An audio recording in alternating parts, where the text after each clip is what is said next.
Hello? How did you get this number? Don't you know he's listening? The 13. He's here. You have entered the 13, a place where real stories about music, touring, and the beyond are told. Music does something to us. We all experience it in our own way. It can affect our senses, transport us through time, and release emotions. On this podcast, we will talk with people about the power of music and the beyond. What does the beyond mean? Let's find out together.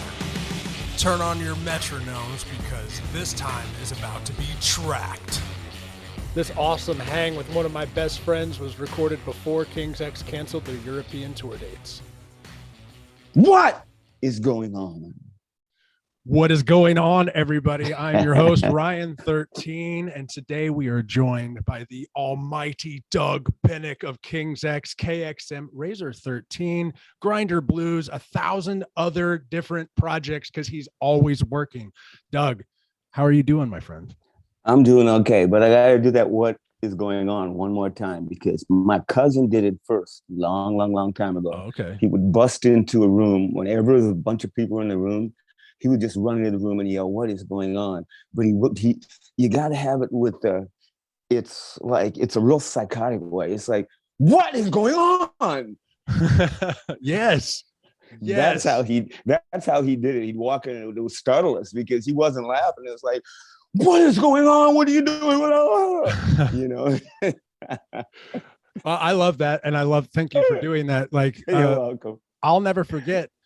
Back touring with you guys, and you guys were doing that "What is going on" thing, and you were doing a video, I think, before every show or something, Mm-hmm. and maybe putting it out on the internet, if I remember correctly. And it was like, "What is going on?" We even had pics, or you guys had pics made up that said "What's going on" Yeah, it. we That was really did. cool. That was Wow. a cool little deal. So You don't forget nothing. I do forget a lot because Al Shire reminds me of all kinds of crap that we did on tour that I'm like, "What are you talking about?" He's like, "Oh yeah, you were drunk." I was like, "Oh, okay." Yeah, well, there was a lot of drinking going on. There was a lot of drinking going on. So for my listeners who don't know you, could you tell them a little bit about yourself? God, you tell about me. I look in the mirror at myself and all I see is everything I don't like. You want me to talk about myself? Man, I'm actually in the exact same boat lately. As the older I get, the more I'm like, "Oh, cool, there's a mirror. I don't want to look at it." And I go the other way. Brian, you have one of those faces that it's a photographic face. It always looks the same. It never changes. You could have been a movie star in movies or a face a camera guy, like people do hands. You could do the face thing. Look how dirty my hands are. I work in oil and gas now. Oh, that's revealing too much there. What I mean is, like, some women have these beautiful hands, and so they just take a picture of their hands while they're washing their hands with Dove soap, and they make a lot of money doing that. Right. But anyway, I've always felt that about you. So, Doug, who doesn't want to talk about himself, I'll talk a little bit about you. Mm-hmm. Since you want me to. So I met Doug a long time ago, and we've been friends, I don't know, for 20 years probably. And I have no clue. It's been a long time. And I got lucky enough that one day he needed a bass tech, and since we were buddies or whatever, he asked me to come along, and I got to join the King's X crew for a period of time, which was probably some of the best memories of my entire life. So thank you very much, by the way. We had some fun touring when we did it.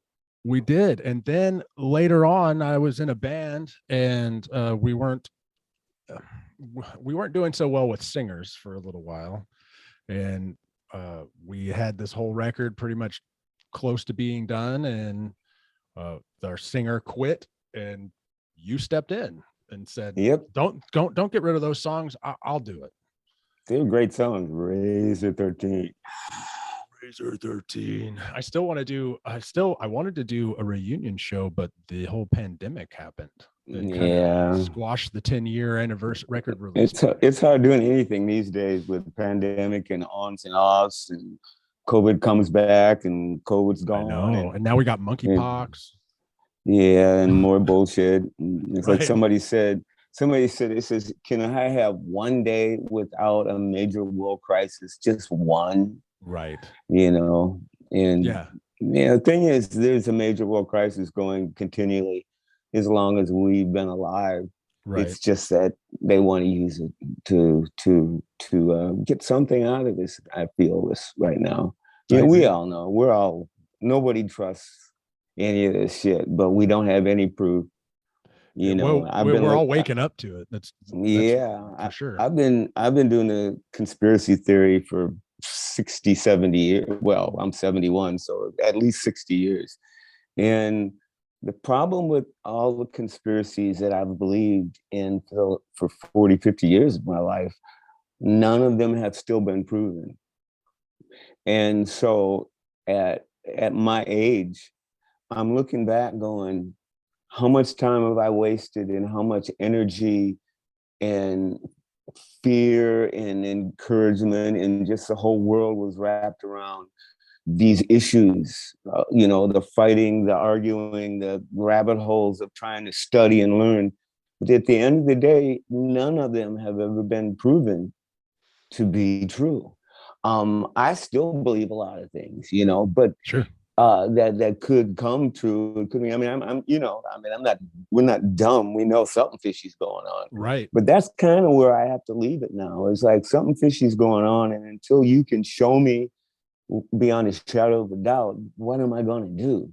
But be like the rest of you people and just freak out and send tweets and throw, things up all day long and cutting each other down and fucking like this gun thing, It's like, come on. I mean, both sides are equally horrible. Absolutely. I agree. Equally horrible. And a couple of days ago, it actually just hit me how severely it is, because I used to consider myself, I'm a Democrat, I'm a liberal, I'm sure freedom, but now I'm seeing that there's a complete on that far edge too. It's like, dude, come on. It's like, this ain't cool. The hypocrisy blows my mind because both sides are preaching to each other about the same damn things. Absolutely. We used to, and I mean, I remember, I don't know how to explain this, but I just remember a day when Republican and Democrat or right or left or whatever you want to call it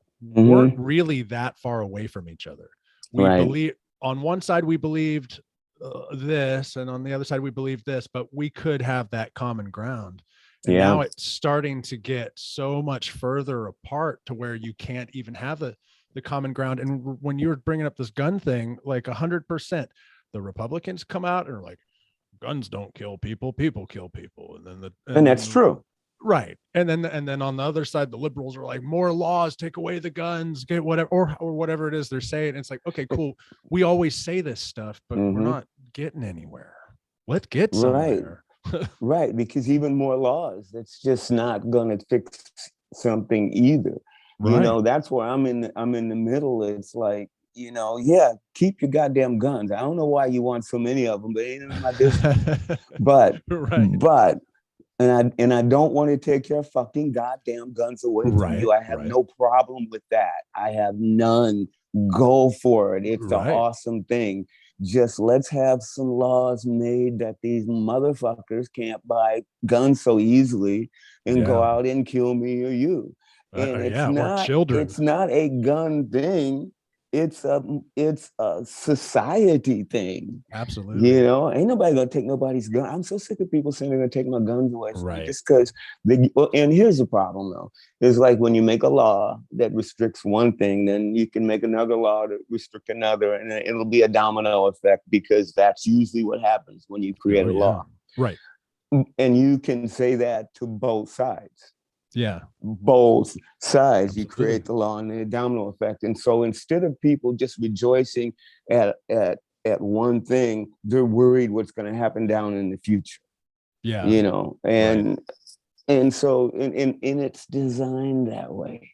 Absolutely.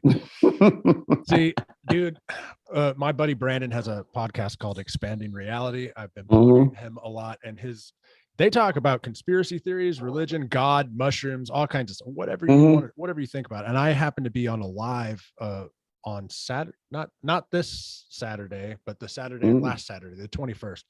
I got to be on a live with like 10 people, and they were all talking about this stuff. Like, this is how it's designed. It's designed. Yeah.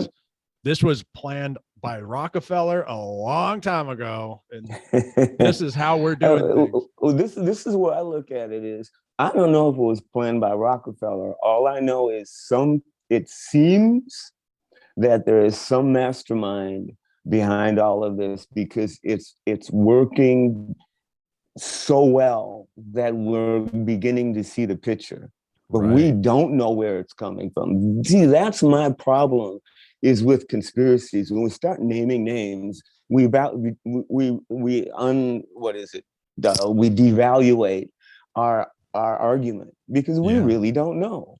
Right. But somebody said to me one time, know what you know and don't know what you don't know. That's why I say, they say, are you an atheist? Okay, I'd be an idiot to be an atheist. I don't know. Do you believe in God? Well, I'd be a dummy to tell you I do when I have no evidence. Just because I believe it doesn't mean it's true. Right. So what's the deal? Why is everybody freaking out? It's because it's the unknown. It's like we fight over the unknown that we'll never understand. And even many people with a lot of our traits, we are the type of people who want to fix things that can't be fixed and change what can't be changed. Right. And thank God there's a few people out there that are crazy enough to try to do it. Thank God. because things do change. But to me, life is a dichotomy. It's just a mystery of blacks and whites and absolutes and grays, Lots of grays. and you mix them all around, and we know we're here. Yeah. I know I see you. Yes. There's things that we do know, whether it's true or not, we know it. That's in our minds. Somebody said to me one day, or I was watching it somewhere. I heard it because I hear things so much from so many things. I just drain them all in. But they were talking about everybody lives in a little bubble, and our little world is our little world. And outside of our little world, there isn't none. So when we're upset at someone, or we're having a problem with someone, and we're losing our mind and we can't sleep about it, our little bubble is the only thing that's being affected. That other person is happy and peaceful. Yes. And we spend months, maybe years, of having these feelings about someone else when it ain't got nothing to do with them. Absolutely. And that's when I started to realize is that all the feelings that I have about things that I'm annoyed at when it comes to, especially around people and things like that, I realized this is just a personal problem. They're not even thinking about this. And so it helps calm me down to see the ridiculousness of this little world that we have created in our head. Absolutely, 100%. I just finished reading a book called The Four Agreements. Okay, and I'm going to send it to you. It's an audio. I listened to it. Actually, I didn't read it. I listened to it because I drive a lot. You can listen to it while you're working out, going on a walk, whatever. It's not very long, and it is amazing. It talks about the agreements that you've made with yourself from birth that were implanted in your mind, and and the four agreements are actually new agreements that you make with yourself, and you move forward in life with these new agreements instead of these old ones that were planted in your head. But one of the things they talk about is that bubble, and that it's your world, no one else. Like you just said, everything you're feeling and whatever is you. It has nothing to do with them. And so only you can control your own happiness, That's very true. So true. Go ahead. I was going to say, if someone else is trying to make you unhappy and you're letting them, then you're giving them power over you.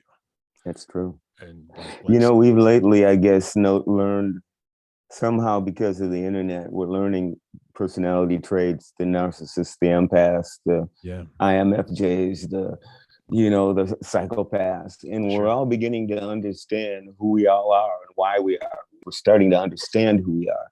And we're starting to recognize it and deal with it. And the biggest thing in my life was all the narcissists that control my whole life.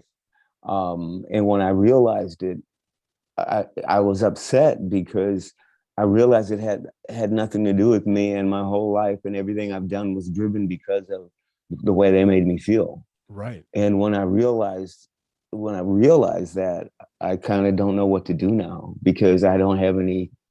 I don't know what I'm gonna do. Right. I don't have nothing to sing about. I don't have nothing to cry about. I don't, it's like, I get it. Even, the whole mom story that I've always told, even the same thing. She was a narcissist. She was a good narcissist though. But as a child, okay, I get it now. It was, she didn't hate me. She didn't not love me. It was that narcissists just kind of don't care and they can't help it. Right. And that's just the way it's going to be. And now I smile and look at the good times we had, and kind of laugh at the things that I didn't understand. And now I realize, oh, that's why. Okay. And it all makes sense. And you don't have to walk around anymore. It's like a healing thing, Absolutely. Really. Does that make sense? I'm babbling now because I just got stoned and I just had a shot. Hey, dude. That's good. Dude, I got to show you something. Were you on tour with us when a guy gave me this in Germany? Yes. I mean, I think so. It was 2011. Oh, maybe it was earlier. This was Dogman when he gave this to me. So, no, okay. I wasn't on tour. I was Okay. on tour with you in Germany in 2009 and 2011. Okay, God. You're still a pup. Anyway, this is Scotch whiskey, and this guy gave it to me like it's 1991, something like that, and it was 12 years old aged. Okay. I just opened it today. Whoa. Okay, so no, I guess I was not around there. How is it? And I've been. It's great. It's really smooth. It's like fuck, and it's 40%. Hell yeah. So it's like really potent. But what I was gonna say about it? The reason I did it, I've been saving it for a rainy day. So, that perfect thing that could happen. Yeah. And I was going to save it till I turned 70, but the pandemic, so I didn't want to bust it open. Right. And yesterday, something hit me and said, you got to start living for the day. Don't worry about tomorrow, and the past is over. And I looked at that bottle and I went, you've been holding on to this bottle for 30 years. Yeah. And I thought, you could die tomorrow. Open it up and drink it. And I said, fuck it. For me personally, I've never lived in that type of an attitude, where, me, I've always. I do. Yep. And I'm pretty particular and pretty, you know how I am. I have my ways. That's all right. That's good. Set in my ways, and I've just been learning a lot about those ways after the pandemic or during the pandemic. I mean, we all of us stuck at home for a year with no one or our significant others, right. And it's all of a sudden it's like, okay, we're gonna duke this out because we're human. Right. It's the only way this is gonna happen because we're fucking human. Yeah, you put two humans in a room for long enough, there's gonna be conflict. Yes. It was I went through some of the darkest periods of my life during the pandemic. No, I never would have ever. I mean, like it was like, drinking got real bad. I love beer. I love beer, but like it got there was a point where it got so bad and I was so depressed that I had people reaching out to me saying, hey Ryan, what, are you all right? I was trying. No, it's cool. I worked through it, which is great. But like it was. You have a strong mind. No, yes, you do. It went down. Yes, you do. It went down in the dumps there for a minute. It was crazy, but like you're the only guy that I know that can be fucked up drunk and you wouldn't know you were drunk. That was the thing about you. You could be blind drunk and nobody would know it. That's why I said that you're very articulate and you have a strong brain. Well, thanks. Yeah, I remember that, like being on tour or hanging out, because Shire was just talking about this with me. He said something like, you were waking up drinking. I was like, no, I wasn't. Yes, you were. Right. And I don't have any fucking memory of that. You were waking up and drinking. We were waking up smoking. So. Right. Well, I like smoking. I wish I can't smoke anymore because with the job I have or whatever, but which is disappointing, but it is what it is. If I want to do what I'm doing, I gotta only consume alcohol. But That's good. I guess, but the being articulate and being drunk thing, I don't know if that's like the greatest compliment. I It like is it good. though. Well, you can get away with a lot when a policeman pulls you over. Right. I've seen some friends do that. The compliment Sure. this is the way I mathematically think it. I shouldn't say mathematically. I meticulously think it. It's that I've known you since you were a teenager, Yeah. and you've always been very articulate, very aware, and very what's the word for it? Not just aware, but you perceive. You have one of those minds, those kind of you have that gift, and it's never changed.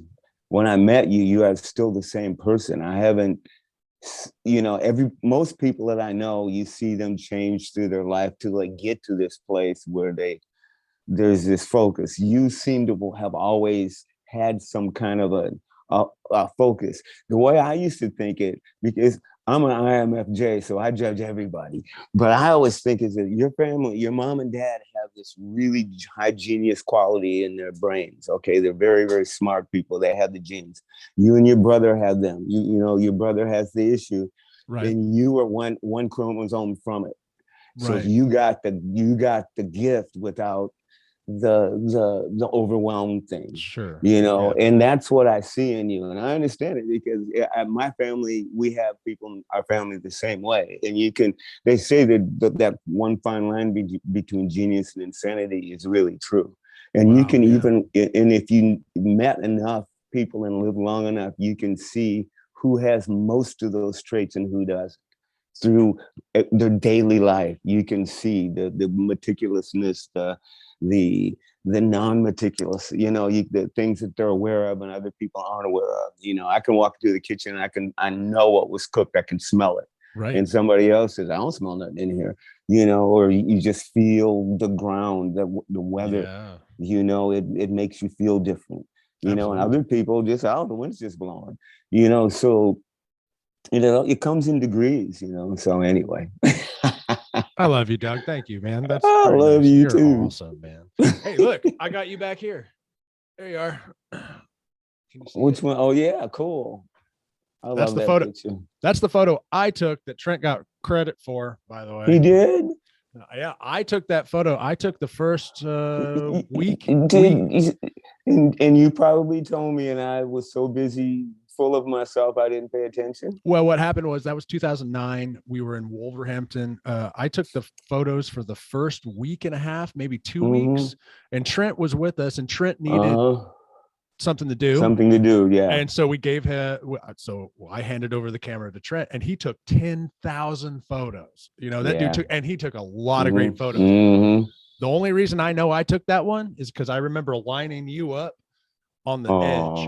I remember, because look, it's from my point of view too. If you think about it, of the Wolverhampton stage. That's true. And so like, I remember you guys turn the instruments down and everyone's singing is it Goldilocks? Or I'm not even sure. Whatever. Summer's almost here. Made it through another year, even whatever song that is. Yeah, it's Goldilocks. Okay, so you guys turn everything down. I've heard all your songs like 10,000 times because I know. Why would you like them at all? Jesus, I love them. I would be so sick of them. But like the all the lights turn on and you see the crowd and everyone was singing. Yeah. I remember thinking, I have to take a picture of this, and I did it. I did a whole bunch of them from different places, but that's the one that made it to Live Love. What was that called? We got some Live. We had a bunch of them, didn't we? Yeah. Live all over the place. You weren't with us on Live all over the place, were you? I was not. I knew you, but I wasn't. I hadn't started touring with you guys then yet. That was a drunk tour. You would have loved that tour. The road crew got up drunk. Wow. Was that? Was Dream Theater on that tour? David Pate was Ty's tech. I remember David drank 28 beers one day and passed out in my lap, and I pulled him up and threw him in his bunk. Uh, uh, and he was like you never knew he was drunk until he was. And yeah, and who was Jerry's drum tech? He both of them would like, now Splat was my tech. Yep. And Splat. Yeah. But those two guys, Road Manager, he was an alcoholic too. I remember they used to make me a picture of Raspberry Kamikazes, put it on next to my amp with a glass. They had the whole back of Jerry's drum riser had Patron shots, and Ty had wine. Ty had a bottle of wine on his side, and Jay said we'd start out rocking. He said by the time we got halfway through the set, he said it was just getting sloppier and sloppier. And he sat down with us and said, "Dude, I know you're having fun and this is all cool, but you got this show starting. It's starting to show." And we recorded that tour. And it's in the album that came from it was Live All Over the Place. Yeah, it was two discs. Yes, right? Because we played that album. Let me backtrack. We brought all the tapes home and listened to every one of them, and couldn't find one show that was good all the way through. Oh, okay. And so it ended up, we had to take the songs that sounded good, and we just compiled them all and made a double album. That's why it's called Live All Over the Place. We don't even know where the shows were. There was nothing on it that said where the shows were. So we had no clue. You might have told me that before, but I feel like I'm hearing it for the first time, and that's fucking awesome. Yeah, we put it together. People, it's funny how people think that we break everything down and we do everything on purpose, and we have all this big concept, going on behind us. And it's not. It's like we just don't pay attention to shit, and we're like a band that's a junkyard. We just kind of just drag things along, and we don't know what's going on, and so that's the way we've always been. There's never been any plan of doing anything correctly, and if it's really stupid, we're going to do it. Hell yeah, dude! Oh yeah, I've loved your shit ever since I first heard it, and I didn't know who you were when I met you. I knew Chris. We lived down the street from you. He introduced me to you. Like it's funny. I'm wearing a Static X shirt right now, and when Chris first told me, he's like, peace. Yeah, rest in peace, Chris. I love that guy. Me too. He said, "Hey, the lead singer of King's X lives down the street from you. You got to come meet him." I said, "Oh, okay, cool." But that was like 3 or 4 days beforehand. So I was thinking when I got to my house, I was like, man, Wayne Static lives down the street from fucking Chris Brown. I'm going to meet Wayne Static, because they had just come out, right? And that's who I thought he was talking about, Static X. And then when we went to your door, knocked on the door, you answered. I was like, well, that guy's not the right color to be Wayne Static. That's right. And then I walked in, I saw all your stuff and learned who you were. And I think we were friends first before I actually ever even really listened to you guys. So eventually I was like, okay, so yeah, like what's this band about? Let me listen to this. You burned me some CDs, because that's what we were doing then. Yeah, burning CDs, and I went and listened to it, and I was like, holy fuck. Like, what am I listening to? This is amazing. And awesome. Been a fan ever since. You guys are neighborhood juvenile musicians. Yeah. Dude, I mean, it was I don't even know what that drum set is. That drum set that Vinnie Paul gave Brent, and we put it in my garage. Yeah, you had the drum room in there. Yeah, and then Chris wanted to play drums and took some of them home. Yeah. And I don't know whatever happened to the rest of them. And Brent wanted them back one day, and I told him no, because he had already pawned all my shit in my house at time doing crack. You would let us come over and hang out. We'd watch the Osbournes. Man, I remember watching Osbournes. God, it was like a thing. It was like, okay, Tuesday night or whatever night it was. Like you had a TiVo. Remember TiVo? Is that still a thing? And we'd come over and watch the Osbournes and hang out and listen to music. You'd let me watch about 10 of us. Yeah, there was a whole group of us, and you'd let me come over and watch you mix new albums like Pound Hound Records and stuff. And I was, when I was going to college, I I was going to college for audio engineering, and so I was kind of learning about it. Then I come watch you. I think you were using Digital Performer like 9 or something back then. Yeah. And I would come and sit there and you'd pass me a joint. I'd be like, okay, cool. What are you doing? Fucking loved it, dude. Some of the best times of my life.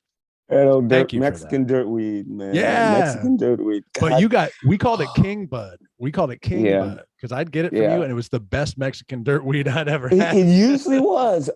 No matter how bad the weed was in Texas, his was always better than everybody else's. Yeah, it was good. It was good. I loved it. I lived off that shit for a long time. Oh God, those bricks, you chop them apart. Yeah.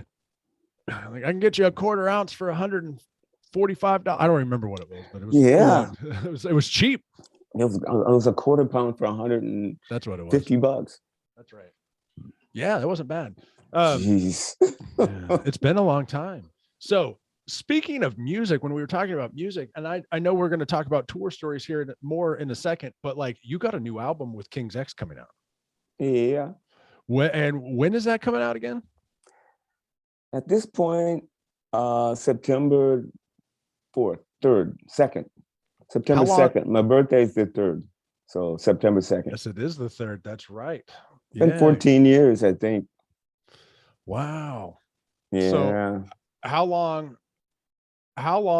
has the album been done? Because I mean, pandemic happened. It was done before the pandemic started. Yeah. Michael was beginning to mix it, and the pandemic happened, and everybody got locked down. Yeah. And he had to quit doing the same thing. Everybody just stayed home. Yeah. Well, cool, man. So it's taken that long. We went through, a couple record company things. We switched record companies in the middle of everything. Yeah. So that took some time. There was some legal issues and money being shuffled around. Sure. So, all that stuff had to get sorted out. Right. Then Michael mastered it, mixed it, and then we had to master it. It took a while at Runman, this really cool mastering place in LA. I saw a picture of you hanging out with some guys mastering it the other day. Yep. Well, Michael's the guy who produced it, Michael Parnan, and the other guy is the mastering guy, and I forget his name. God, I'm so terrible with names. It's all right. You know me. Always have been. Well, dude, I'm stoked for it. I haven't heard anything from you guys except for live stuff here and there since that last album that I toured with you for. That's true. I hope people like it. It's like I look at music that I make like I look at all the other bands that I love. All my favorite bands, I always put one or maybe two records that I was just completely mad about. Everything else is okay. So I always think that's what people think about King's X. And, after a band hasn't put a record out for 12, 13, 14 years, it's like, it's the bands that I like when they do that, the new album, it never does anything for me. It's almost like, this is the band that I love, but I'm older. I don't have that angst and drive and that obsession to play it every day and to eat it up. And then you know what I'm saying? And the life that you had before.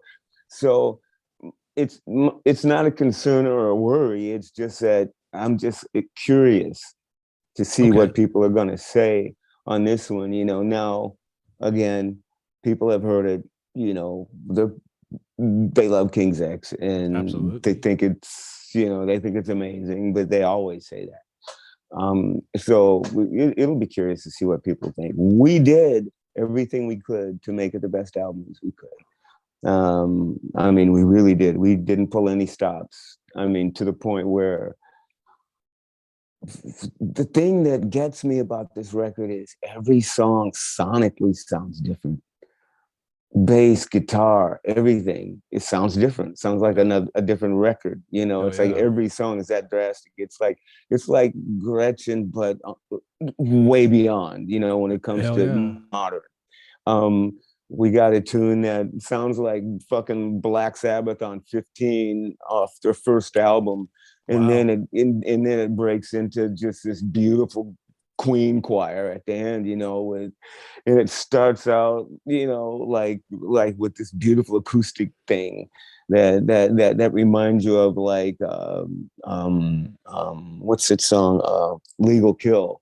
Okay. Wow. You know, and I mean, we just went all out, you know, and Michael hooked up like 8 or 9 amps to ties, just plugged them in and used Marshall cabinets, had a wall of them with all these amps on 10, and he mic'd every one of them. And then he went in the studio and he had like 10 mic'd amps wide open, and he just blended them to get what he wanted. And the guitar tones are like, they go from humongous to just so subtle. And in the background, it's like it's an atmosphere. I mean, some of the songs, it's Ty just roaring, and some songs is like, is there guitar in here? Because it's so much airy things going on behind it. Wow. So, you know, and then there's songs that, you know, have that AM pop kind of sound. Drum sounds are different. My bass tone is different. It's got that like Beatles White Album kind of vibe, you know. Cool. Right. And then, you know, so it goes back and forth, you know, and you're gonna love it. I'm excited, dude. I'm so stoked. And that's so cool. It's made specifically for analog. Everything is analog except Pro Tools. Even mastering was tubes. I remember when you guys were in the studio, and I guess because I follow you on social media, and we're friends in real life or whatever, but like obviously I follow you on the socials, and like I remember that's how we keep up with each other. I know, it's true. And I remembered seeing you guys like rolling tape and doing all kinds of other things. I was like, holy crap, this is going to be great. Yeah, it sounds really good. Nice. It's kind of weird. It's almost weird because like when you put it on the record player, it sounds like the old 70s records where things jump out of it. Oh, badass. Yeah, it's got that airy feeling, you know, that you can step between the kick drum and the bass, you know, or the bass is humongous, but nothing's grounded out. It sounds like a record. Some of the songs are more modern sounding, you know, but some of them are like, dude, should we turn that kick drum down and nobody complain? I'm going, okay. You know, it's awesome. Man, I remember sitting at your house watching you mix stuff, and like for a day, me and my buddy were just talking about ear fatigue yesterday. And like, but you and me would sit there and you'd be like, hey, listen to the snare drum. And we'd listen to it and be like, that sounds fucked up, right? And I'd be like, I think so. And we'd sit there and work on that, or you would work on that. I'd just be listening. You would work on that snare drum for like hours. And you're like, fine, you know what? Fuck this. I'm done. You know what? We'll come back to it tomorrow. And the next day you'd come back and you'd be like, you know what? That actually sounds fine. Yeah. That's true. Yeah. I mean, here's the deal with mixing now. You got to come visit sometimes. I have Luna. Okay. And Luna is, they have their own mixing board and the whole software, and it's Universal Audio. And I've got all the plugins, Neve plugins, basically the $10,000 plugins that you get in a studio, the $100 studios. Yeah. They have a monopoly on it, and they've been able to AI them exactly. Oh, wow. Okay. So I have basically a Neve studio, and every channel is a 24-inch track tape, and I can either use Oxide or I have 2 different tape players to use. Yeah. And so it's and that's just virtual. But the thing about it is it really does sound like the real thing. It freaks me out. And that's awesome. Oops. So I've been working with this now, and I've noticed that the stuff's easier to mix. It sounds more analog. All that scratchiness that we finally, I think everybody's sick of that scratchy sound that you hear when you put a song on now, and everything is. Yeah. Guitars, it sounds real little and it sounds noisy. Well, this is bringing it back to normal, the way like it is. The cymbals are in the, it's amazing. Everything got real compressed there for a while, right? Yeah. Like, remember when we were on with it? We were on tour. Yeah, we were on tour, and Metallica's Death Magnetic album came out, and we listened to it on the bus, and everyone was looking at each other like, what the fuck did they do? Because they squashed everything to make it sound good in your earbuds. And now everything sounds like that. Yeah. And that's what it has. And so UA is changing that really, really well. And I can't get my stuff to sound like the way anymore. I can squash that shit down to nothing, but it doesn't sound scratchy. Okay. Yeah. I got some new stuff. Can't wait till you hear it. I'm excited. Dude, you got so much stuff. I actually that is true. I joined a dark wave band on the internet. What is a dark wave? You know, like let's think. I like that dark wave. Like 80s pre-industrial Cure, but not. How about Cure meets Ministry? Yeah. Cure. How about this? Cure meets Beers, Queers, and Steers. Remember that record? Queers and Steers. Yes. That was. What was the name of that band? That album. It was Al Jurgensen's band. Before the album was Ministry? called. It was an offshoot.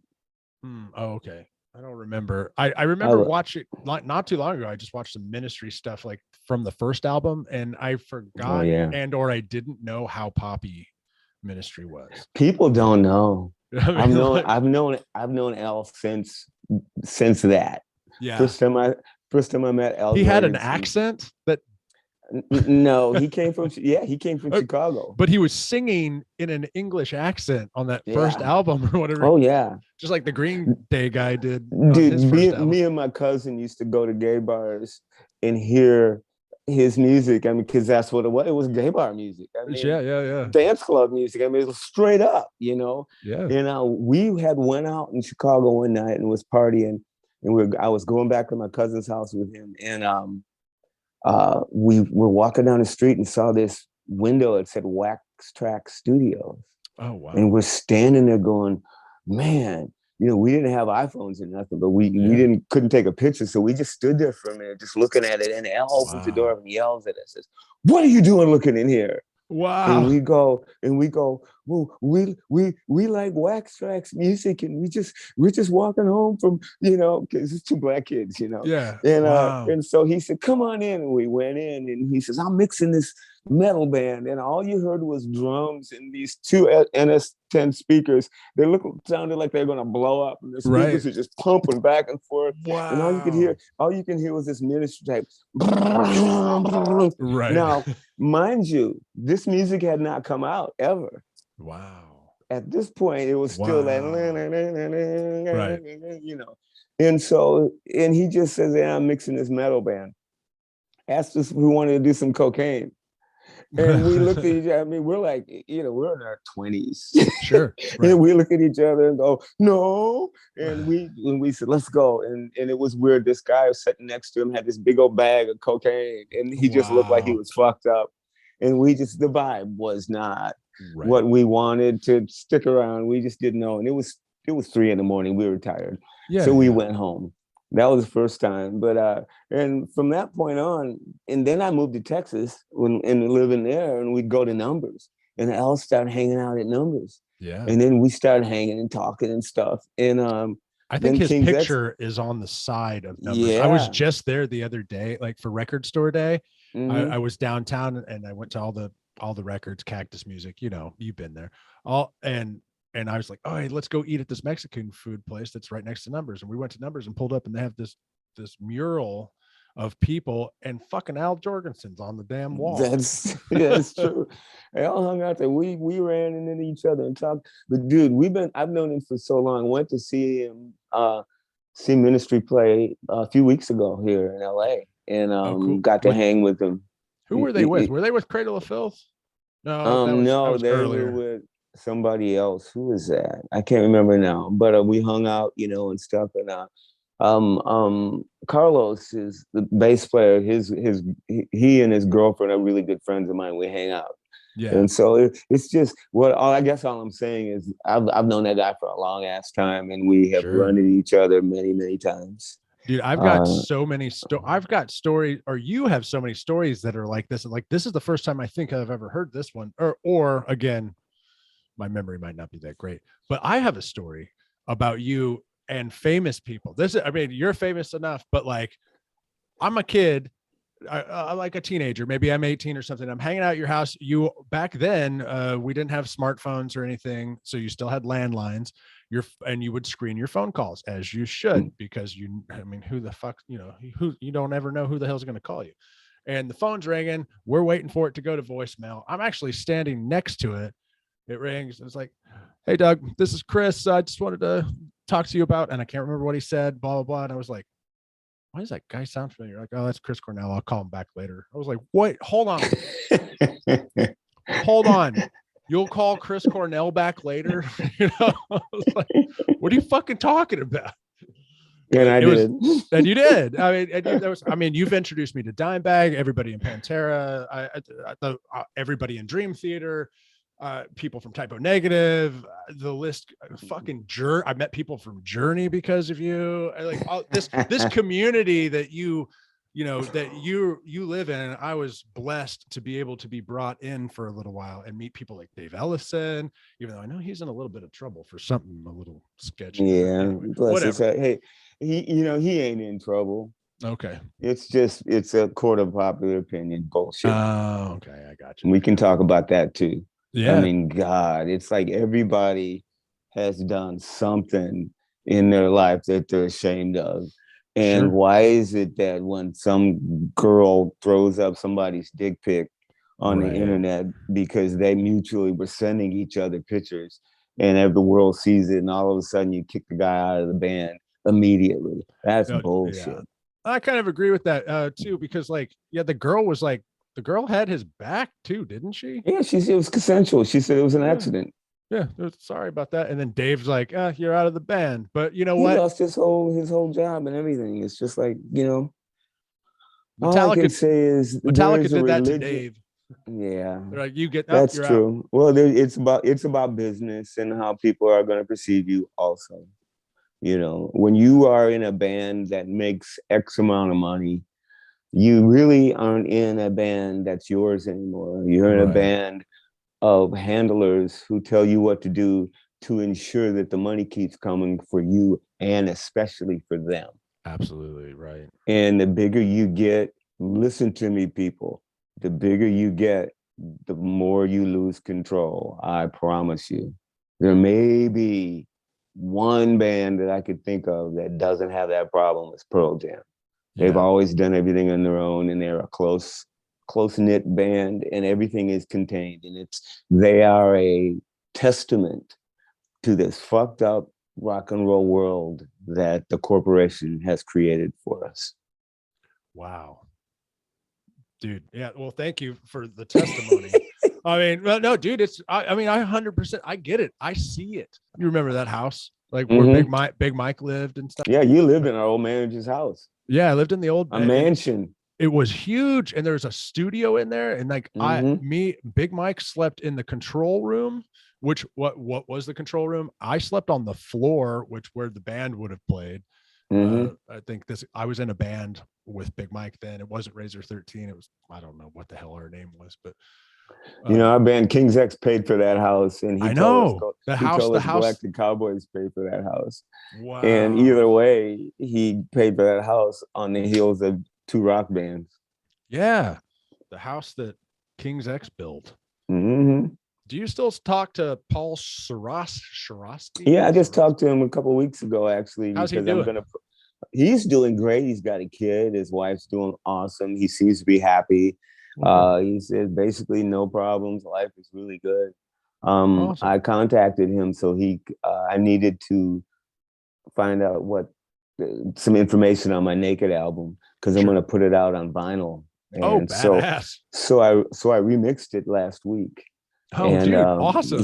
Yeah. And what I love, what I'm excited about this record is it's the same record. It's all the same recordings, except I used superior drummers on it.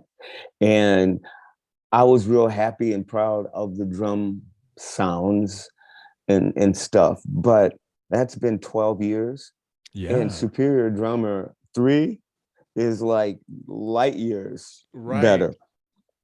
And so every song I pulled up, I'm going, God, these songs don't, it's just the drums sound like shit. I want to change the snare. I want to fix things. And so what I did was pulled up an old track that had the program of the drums on it. And I pulled up my new Superior Drummer, and I pulled up Phil Collins' drum set. Oh shit. And with a little bit of tweaking, my record, God, the drums fucking sound so good. Even the drum program that I did the ghost notes and the things that didn't come out on the old drum program, this enhances them, and it's just like it's really night and day. And it's got a badass snare. I got this cool snare on it that I like Black Beauty snares.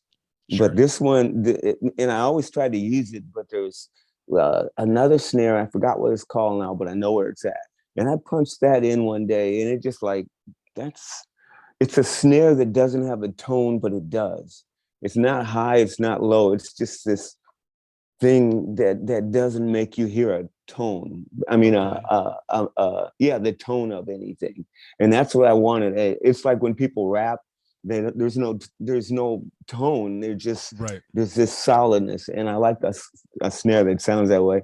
So I put it on every song, and every time I was playing the mix back, or every now and then I'd be playing a mix back, and my roommate, who's a drummer, he'd come in the kitchen, or I'd be cooking or something. He said, "Man, that's a badass sound snare, man. You should keep that." And he always brings it up. So I think it's a good sounding snare. Anyway, that'll be out in a few months. And so I'm getting it mastered for record. That's fucking cool. I mean, I've been collecting vinyl my whole life, but I've gotten real into it lately, like real into it. So I got some King's X vinyl. But I can't wait to add that to the collection. You were one of my best men in my wedding. I know. I tell people that. And dude, then thank you for that. All of those fucking awesome people that were my best men in my thing, I never get to see anymore. And it's just, it's just how the world works. I heard from Sean about a month ago. He texted me from Scotland. Yeah. And mentioned if we needed a drum tech when we came over to Europe, he was available. Cool. But he's pretty happy over there. He likes it. Did you watch the Amber Heard thing? I've been jumping into it and jumping out of it, so I know a little bit about it. Okay, what was that girl I always said? Irrelevant hearsay, or that's Johnny Depp's lawyer. That chick. Yeah, but what we're finding out now is this is what you should say to everybody now. Those kind of answers is hearsay. Irrelevant. When you tell somebody's arguing with you, irrelevant, hearsay. That's what I mean. If me and Don lack of foundation. Lack of next time me and Don get lack of foundation. Next time me and Don get an argument, I'm doing that. Yes, irrelevant. Hearsay. Lack of foundation. Lack of foundation. Oh, honey, that's a lack of foundation. Irrelevant. I object. Hearsay. Lack of foundation. I think that needs to be objection overruled. Needs to be the title of an album. Lack of foundation. Lack of foundation. Irrelevant. Lack of foundation. Lack of foundation. Wow. What's one of your most memorable, if any, tour moments with me? I remember one thing clear as day. When we left you guys in Germany on the Autobahn at that stop and go. It was we were down the road for like was it just me and Sean, or was it me and Sean? You and Sean and somebody else. And Trent? Yes, and Trent. And I got on the tour bus and they said, "Is everybody on?" I go, "Yeah." And I went to bed. And I had just asked you guys to go get me some potato chips. Yeah. And then all And of a sudden I vodka. get out of the bed. I got out of the bed about a half hour later. And we had been drinking. And I got out of bed and I went, man, I want my potato chips. I go, did they get my potato chips? Well, maybe they and I looked at your bunks and you guys weren't in it. And I'm thinking, oh, okay, well, they must be up front. So I walked up front and you guys weren't there. And I'm going, no. And so I made them turn around and go back and get you. And you had no phone. You couldn't speak German. Nope. You guys, I'm so sorry. So no, don't be sorry. It's actually a great story. I mean, like, you apologized profusely. So background, guys, this is 2009. We've just gotten to Germany. Doug, like he said, he asked us to go into a store where you could buy vodka in the store and potato chips, and we went and got both. We got vodka. It was on the Autobahn, so you can't get on and off. Right. It was on, it's like a paid highway, so you can't get on and off. Right. And so we went and we bought all this stuff and we got it and we came out and me and Sean are like looking around like, hey, did the tour bus pull around to the diesel side, or wait a minute, where's the tour bus? And like, I think Trent came out, or whoever, I think it was Trent, whoever else came out, and we were like, dude, they fucking left us. Well, how do we call them? Oh shit. Cause we were fresh. We were just planted that, like, it was like that day, maybe the first day, second day, where we were fresh in Germany, so I'm in a foreign country. And had never been there before, right? Never been there before. That was my first plane ride was to Germany. It was a 10-hour flight to Germany, and it started snowing. So me and Sean are sitting there looking at this bag of potato chips and this bottle of vodka. I go, dude, well, at least we'll be warm, because we have the vodka. and you guys came back and you got off the bus. You were like, I'm so fucking sorry. It was like, oh, it's cool. It was fine. But that's when we started calling Bobo head count. Yeah. And we're like, all right, we're going to call him head count now. And you guys are going to Europe, and you're going to hook up with Bobo soon, right? I don't know. Okay. It looked like I saw a message the other day that had, or maybe it was a couple months ago, that said like, look forward to seeing you or something. And it was Bobo. Okay. Well, but maybe he'll just run into you.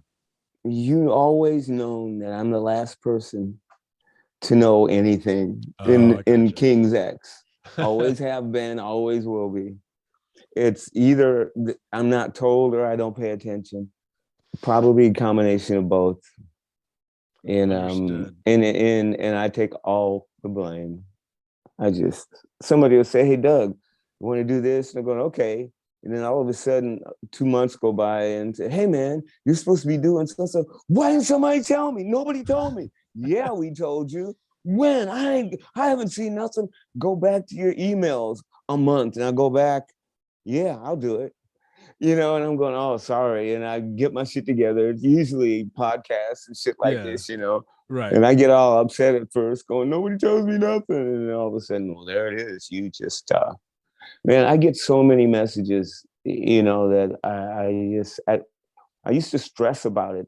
And now I just go, you can only do so much, and you can't let that affect you. It's not going to help, so I let go of a lot of stuff in my life since the pandemic, that I used to stress out over.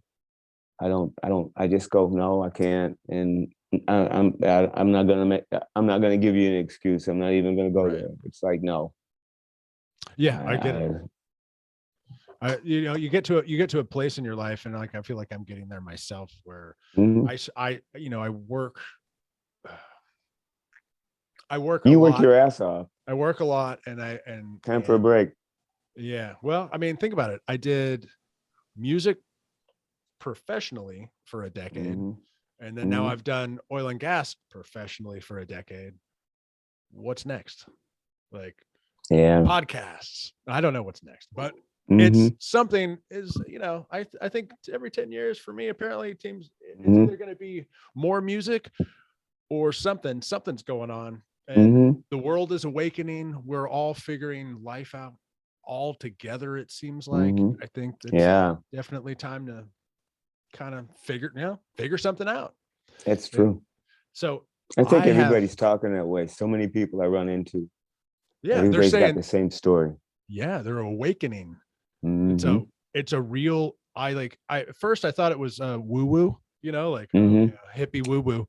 Yeah. But like now I'm like 100% kind of on the boat. Like it's reality. We're not fucking stupid anymore,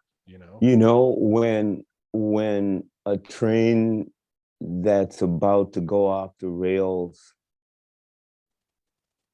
and everybody finally realizes it. Yeah. That's why I see it. It's like we've been on this train hanging out, fighting over every little nick and cranny of the train. And all of a sudden we're all starting to go, "Ooh, take a look out the window, guys. There's a cliff down there. Hey." And I think that's the scenario. I mean, the thoughts are infinite of scenarios of what people could be thinking. But, there is some kind of an awakening where we're aware of something ain't right. Okay, we are aware of absolutely, that. 100%. And sometimes I wonder, and here's the scary thing. TV, radio, all that stuff, it manipulates people. We all know that. The more you hear about something, the more factual they sound, the more emotional you start to believe it and stuff. Right. What do you think? Everybody's been home in this pandemic watching TV, hearing the same things. They're given two choices. And the scared ones run to one side and the whatever runs to another side, and all of a sudden they dive down this rabbit hole of things that they're worried about, and all of a sudden they have their own world of fears, misconstrued conceptions, and everybody has a different one in every house. And we're all connected in certain things, but all of a sudden we're becoming tribal. Becoming a certain type of people who only believes one thing and no one else can be a part of it, and you are the enemy. Right. And it's getting worse and worse, and it's the media and it's social media that is doing it. Yeah. So when we say we're being awakened, are we being awakened, or are we being manipulated into thinking one thing so that they can control that? Wow. The theory about the fake alien invasion, even Reagan said, wouldn't it be something if an alien invasion happened? Because we would all come together to fight the aliens. Yeah, we'd all come together to fight the aliens. Absolutely. Okay, that's not saying that's going to happen, but if there's an alien invasion or some kind of alien disclosure, in the back of my mind, you're going to go, because the U.S. has had this technology, and that's been proven fact. They've had this technology for decades. So they might have their own spaceships to be able to stage that, Oh, 100%. And you've seen spaceships. I've seen them. I've seen flying saucers. I literally saw 3 of them flying. They were silver spears, and I saw them fly across and driving to Arizona. And I'm going, what the fuck? Yeah, I remember you and me talking about that. I remember. Well, I was abducted too, so. I remember you talking to somebody else about that. Yeah. And I heard it on an interview or something, maybe with you. I know for a fact in 1997, I saw the sun rise from the north, which was something really strange. And I can get into that another time. But me and my buddy Chad were walking through Katy, but we were walking through a cow pasture, and the sun came up out of the north. And we're like, what the fuck is that? I was like, it's fucking aliens. We took off running. Dude, but you probably saw something real. The latitude, longitude, whatever of the earth. I don't know if you are sensitive to it, but in the summer and winter, when the sun comes up a little first south, and then or it's north, when it comes up from the east and west, I've noticed it sways farther now. Remember the house that I lived in? You were there. Remember the big double doors that went into the patio? Yeah. When I first moved there, the sun on the farthest to where it was to the south would only come into the window maybe a foot, if that. Okay. When I moved out 15 years later, the sun was all the way to the couch. Wow. And since I've lived here in this place, the sun is the same way. On this way, it's winter, and this way, it's summer. And in the winter, it was so far that way that it freaked me out when it's going east and west, but it was so far south going east and west. And now since summer's here, it's the opposite. But now I wake up, now the sun would not shine in my bedroom when I moved here. Okay. Now the sun shines in my bedroom when it comes up on.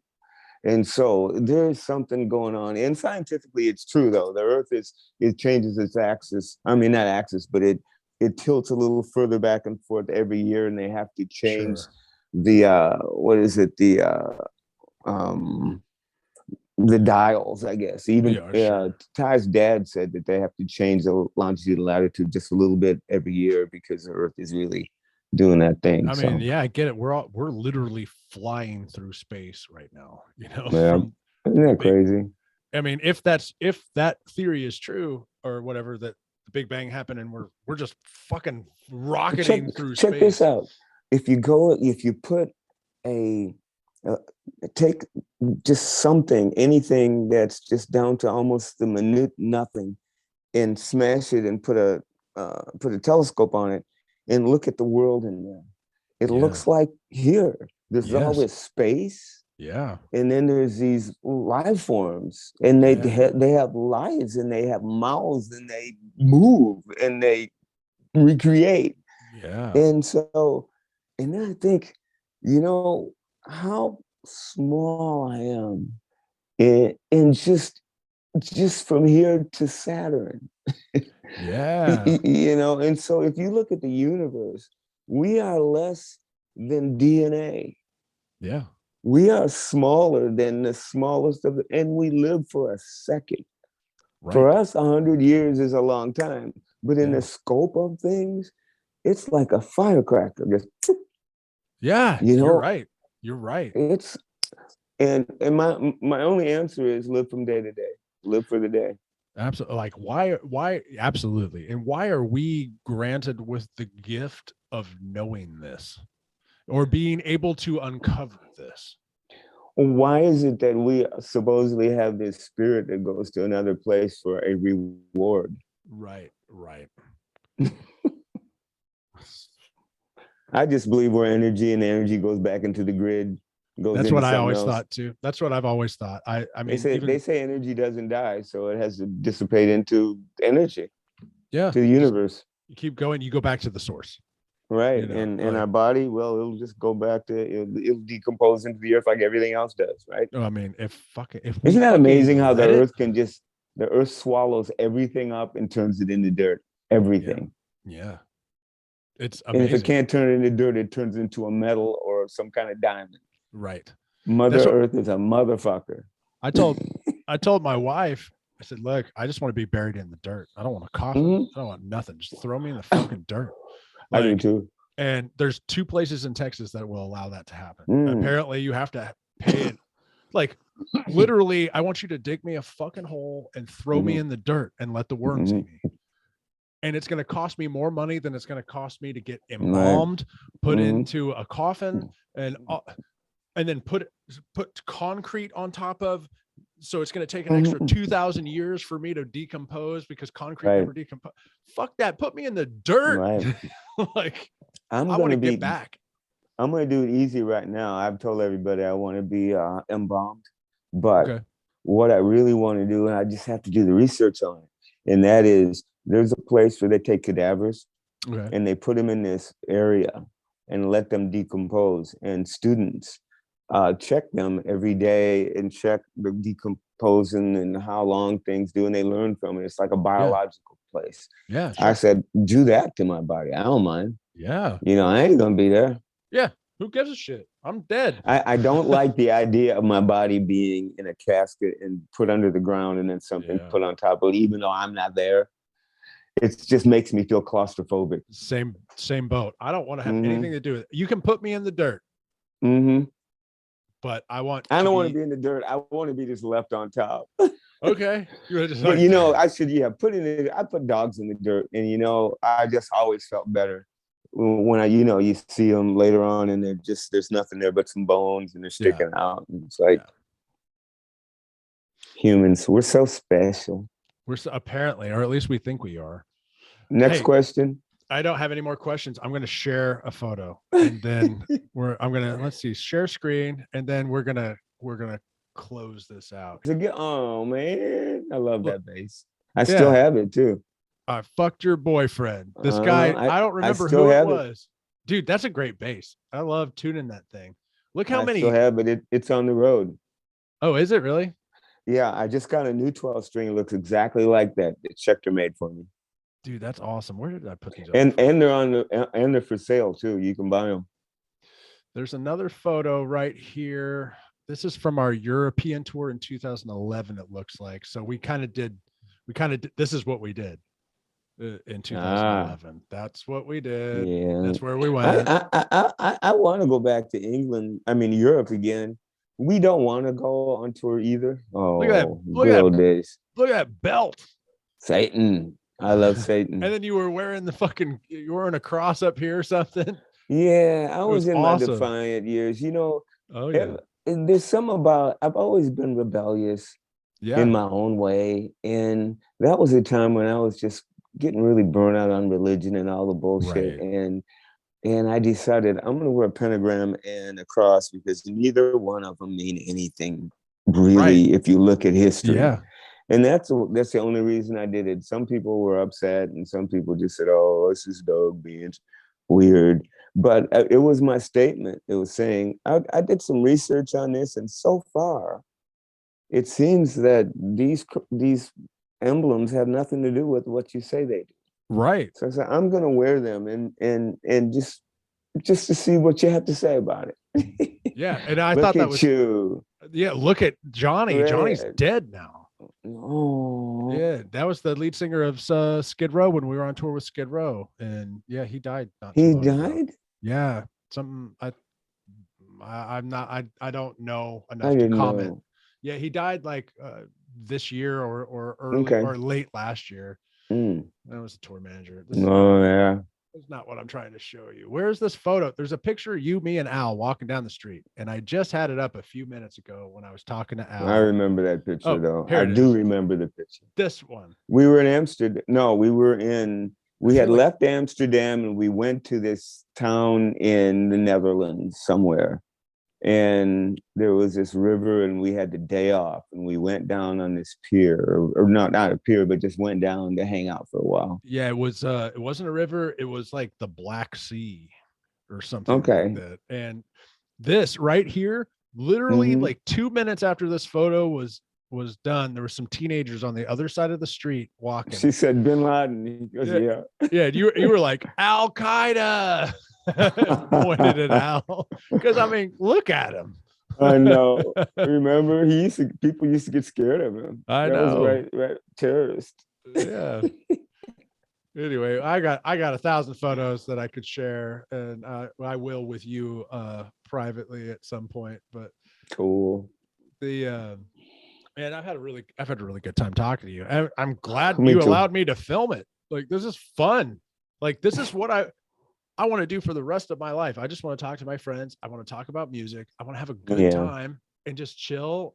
And I mean, what a fucking great afternoon. We've spent almost an hour and a half just bullshitting. And I fucking love it. It's like you only get certain friends that you can pick up where you left off so often, and when you have those friends, you fucking better keep them. And for you, you're one of those for me. I hope I am for you. Because literally, it's like we didn't fucking miss a step. And we haven't seen each other in real life since I don't know, the last time. That's a true friend. That's a true friend. It is. Always have been.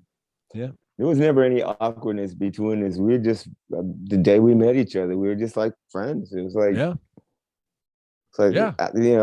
I don't remember when I met you. I just seems like we were just, it's like I've known you. I know.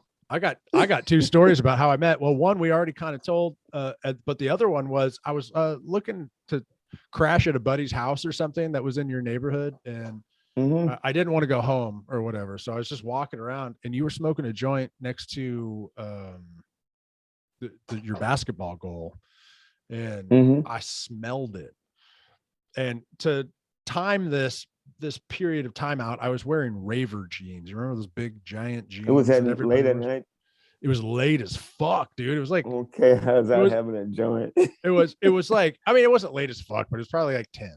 But you were standing outside in the driveway and you were smoking a joint next to the basketball goal. I didn't know this. I didn't know who you were, but I smelled the weed.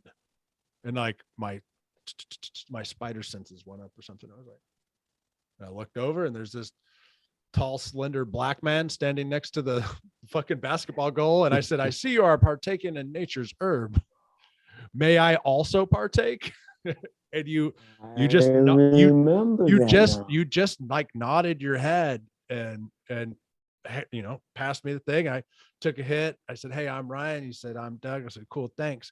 And then like it was like a couple of months later when Chris actually introduced us. Wow.